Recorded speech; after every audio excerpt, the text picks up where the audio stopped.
In the following set of tutorials, we're going to take a look at using Premiere Pro CS4 for your travel video. Now, it doesn't really matter what version of Premiere Pro that you use. CS3, CS4, CS5 pretty much have all the same capabilities, but the interface might be just a little bit different. Anyway, the very first step with all of them is to create a new project. When you create this new project, I usually just go with the settings that are there, but it's very important that you choose a location for your project. So I'm going to browse to a folder I've already created called Travel Video and click OK. And then I'm going to give my project a name. Now, before I save this, I'm going to go to that folder and just show you that I only have one folder in there that has some footage items and nothing else. Because when I create this project, you'll see it creates a couple different folders as well as your project file. So click OK. And you'll see as soon as I go back that it's created my project file as well as two folders. These two folders are used for preview files or temporary video files that you'll see will be pretty large in a little bit. And so what's important to know about creating a project is that you typically don't want to create it on an external USB. Unless it's a pretty fast USB hard drive. And that's because the temporary files are needing to be accessed while you're editing, and if they're too large, then it may be slow, especially when you're using an external USB device. So it's best for you to put it on a hard drive, such as your T drive, and work off of that particular space. Anyway, the next thing that we need to do is create a new sequence.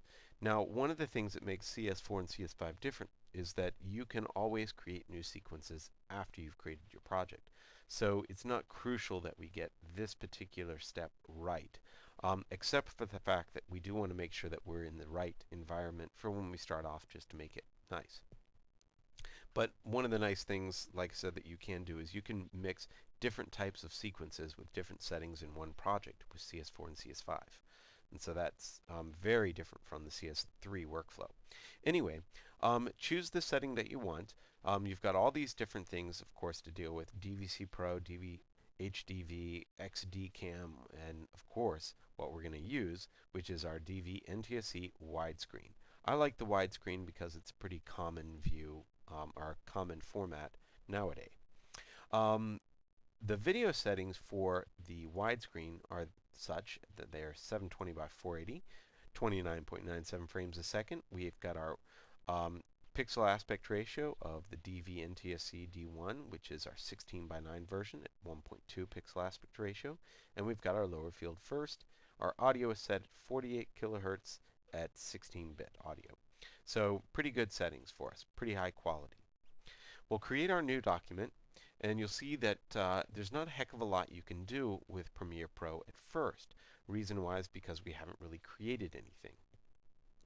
Now, we have two choices when we create things. We can create new items, sequences. We can create a new sequence, offline files, titles, bars and tones, black video, a couple different things if we want it that we might want. And we can also import footage. To import, you can right-click and choose Import.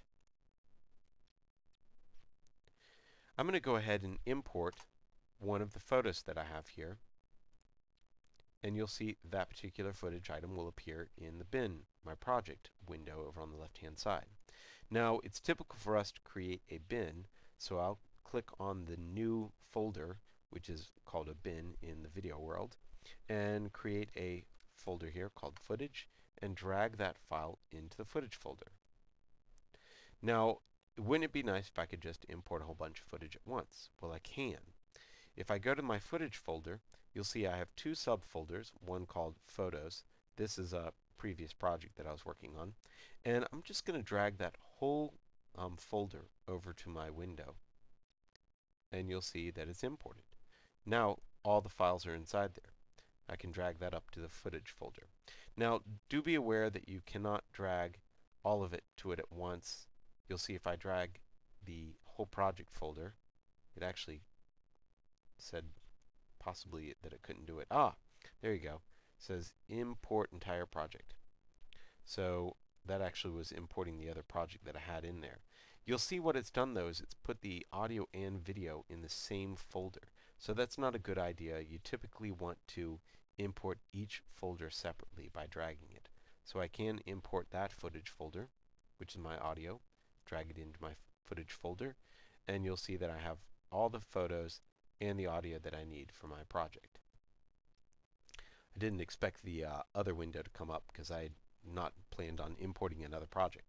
Anyway, these files are here. I can go ahead and clean up the work before I start working, clean up the bin, that is, before I start working, just to make sure things are well organized. And then I am ready to go on. So what we're going to do here is save this work, save our project, go back to your folder, and you'll see we've got, if I go back to my travel video, there's my main project file, and I've got my two temporary folders that right now has nothing in them.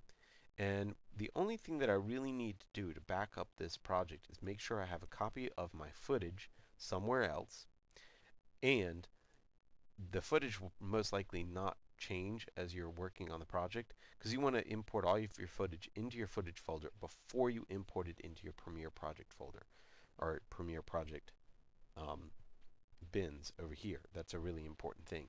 And then the only thing that will actually be changing is your Premiere project itself. So this is the file that you need to back up and always make sure that you have the current version of. So that's just something to remember as you're working with Premiere. And next tutorial we'll go through working with footage items and the interface.